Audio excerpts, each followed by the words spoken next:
여러분 반갑습니다. 김주영 변호사입니다. 제가 오늘은 민사소송에서 있었던 황당한 사례들을 몇 가지 말씀드리려고 합니다. 보통 우리가 판사님이라고 하면 매우 지적으로 훌륭하시고 또 경험도 많으시고 똑똑하신 분이기 때문에 웬만하면 정확한 판단을 내릴 거라고 기대를 하지 않습니까? 그런데 실제로 민사재판에 들어가 보면 아무리 판사님이라고 하더라도 특수한 전문 분야에 대해서 이해도가 매우 떨어지는 경우를 종종 목격하게 됩니다. 보험 같은 경우에 어떤 일이 있었냐면 판결문에 이 계약자가 내는 돈은 보험료라고 표현하는 것이 정확함에도 불구하고 이를 보험금이라고 표현하고 판결문을 쓰시는 경우가 있단 말입니다. 그렇다면 그런 판결문을 쓰시는 판사님에게 판단을 받으면 이미 신뢰도가 너무 떨어지기 때문에 이분이 과연 제대로 사실관계를 파악했고 또 보험 법리를 알고서 이런 판결문을 쓴 것인지 의구심을 가질 수밖에 없는 겁니다. 제가 실제로 겪었던 손해배상 관련된 재판도 하나 말씀을 드리겠습니다. 이분은 화상을 입어서 추상장애가 매우 많이 남을 것으로 예상이 되는 분이었습니다.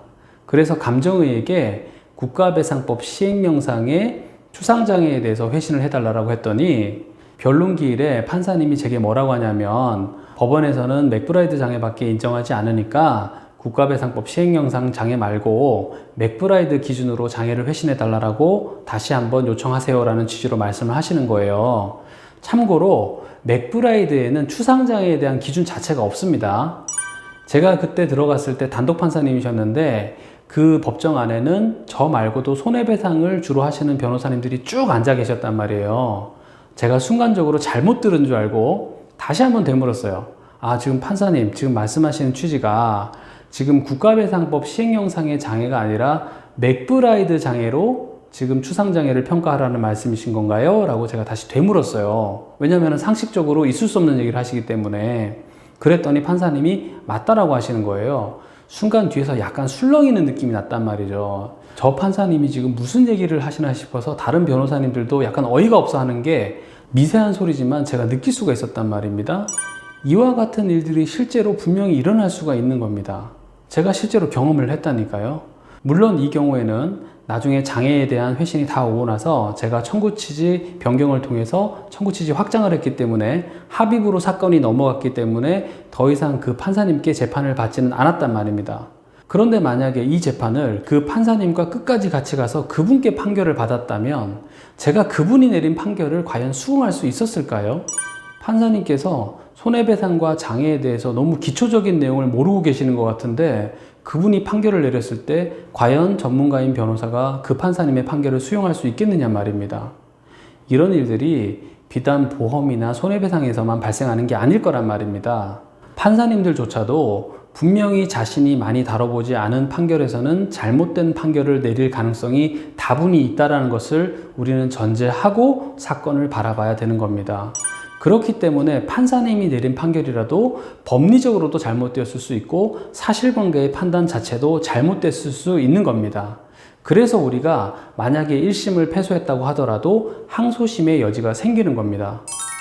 어떤 일도 있었냐면 저쪽 원고가 낸 서류 중에서 피고 잘못으로 이만큼 금전을 소비하게 되었으니까 손해배상으로 청구한다라는 사건이 있었는데요. 상대방이 돈을 지급했다라고 하면서 견적서를 냈고 제가 그 견적서를 낸 사람한테 전화를 해보니까 실제로 자기는 견적만 줬고 상대방이 일을 하라고 지시하지 않았기 때문에 일도 하지 않았고 돈을 받은 것도 아니다라는 답변을 금방 들을 수 있었단 말입니다.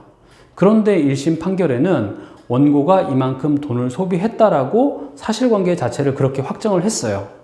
그러니까 그 돈을 그대로 피고한테 손해배상금으로 물어줘라라는 취지로 판결을 내리시는 거예요. 전화 한 통만 해보면 아니라는 걸 알 수 있지 않습니까? 상대방이 낸 견적서에는 그 사람 사업체 전화번호가 있었고 그 사람 사업체에 전화해가지고 누구누구 되시죠? 지금 돈 받으신 거 맞아요? 라고 물어봤더니 안 받았다고 곧바로 실토를 하는데 그런 거 음성자료 바로 녹음해가지고 내면 그 소송은 바로 뒤집힐 수 있다는 겁니다. 그렇기 때문에 이 영상을 보시는 분들 중에서 만약에 내가 1심 판결에서 패소를 했다라고 한다면 항소심에서 뒤집을 가능성이 있는지를 제가 검토를 해 드리겠습니다. 소송 기록이 너무 많을 경우에는 제가 별도의 검토 비용을 받겠지만 그렇지 않은 경우에는 제가 무료로 검토를 해드리고 있으니까요. 1심까지 진행된 소송 기록 전체를 PDF로 다운로드 받아서 제 이메일로 보내주시면 제가 최대한 빨리 여러분께 회신 드릴 수 있도록 하겠습니다. 다만 이때 추가적인 사실관계를 확인할 수 있도록 반드시 연락 가능한 전화번호도 함께 남겨주시기를 바라겠습니다.